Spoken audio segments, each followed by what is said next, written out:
We're going to speak today about cause and effect. This is one of the key themes in A Course in Miracles. And specifically, I want to talk about the idea of shrinking the gap between cause and effect. In A Course in Miracles, speaking within the illusion, the cause is the mind and the effect is the world of bodies. Even more specifically, the cause is our decision-making mind, and the effect is the world of bodies that we perceive, experience, and make real. Right. The whole purpose of the ego thought system is to keep us in a perpetual and ongoing state of mindlessness, because the ego's fear is that the mind that originally chose the ego and gave it existence, because without the belief in the ego there is no ego, that mind would one day recognize that it made a mistake, choose differently, choose the Holy Spirit's atonement principle instead of the ego's separation, and the ego would disappear back into nothingness from which it came. So to have this not happen, the ego convinces us that the mind is a dangerous place to be, that the wrathful God is hell-bent on our destruction by virtue of our sin against him. And then we project all this out, make up a physical universe, make up an individual body, therein believing we could hide. All this, of course, is absolute nonsense, because a projection doesn't work. Ideas leave not their source, and effect leaves not its cause. So that the phenomenal universe and our individual experience of that world has never left its source in the mind. Meaning, cause and effect are one.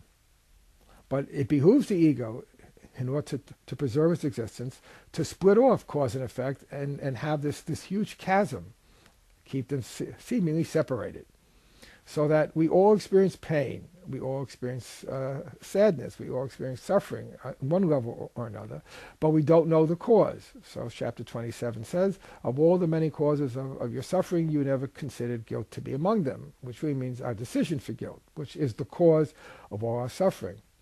But since the cause has been split off from the effect and repressed, we don't know about the cause. So again, there's this huge gap, which really is the gap of denial, or this gap of forgetfulness, that doesn't have us be aware of the cause.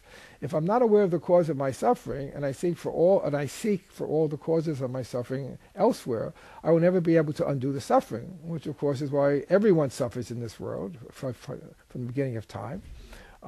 Everybody changes, everybody grows old, everybody suffers as they grow older, and eventually everybody dies, which is the cause of great fear for almost everyone. And all of this is sought, the causes of all this are sought in the one place where they can never be found, which is in the world. Right? And the problem being the mind is blocked off by this veil, what we sometimes refer to as the veil of forgetfulness, or the veil of denial, or this amnesia that the ego fosters, so that again we will never return to the mind, so we can choose again. Right? The purpose of the Course, or one of the ways of seeing the purpose of the Course, is to shrink this gap. So what it seemed to be such a huge chasm, separating mind and body, guilt and suffering, they draw closer and closer together, so that it would end up that as soon as I experience some kind of discomfort, some kind of upset, I think of lesson 5. I'm never upset for the reason I think, and I realize the reason I'm upset is because my mind chose the wrong teacher. That is the cause.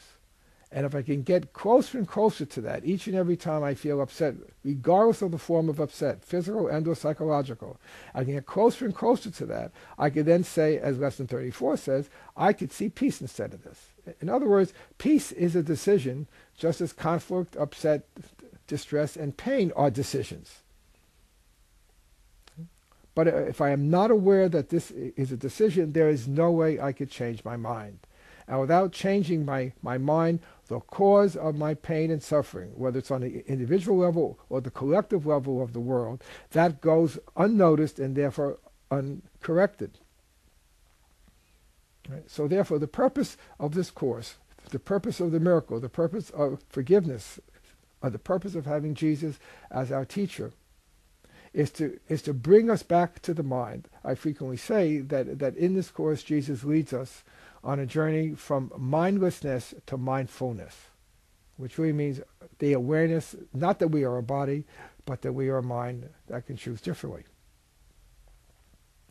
And so the whole purpose of this course is to bring the effect to the cause, bring the darkness to the light, bring the illusion to the truth, all different names for the same process of recognizing, very simply, that the cause of all of our distress is simply choosing the ego instead of the Holy Spirit, which means the cause of all peace that we will feel, the cause of remembering God's love lies in that same decision-making mind that can now choose the teacher of love rather than the teacher of guilt and of hate.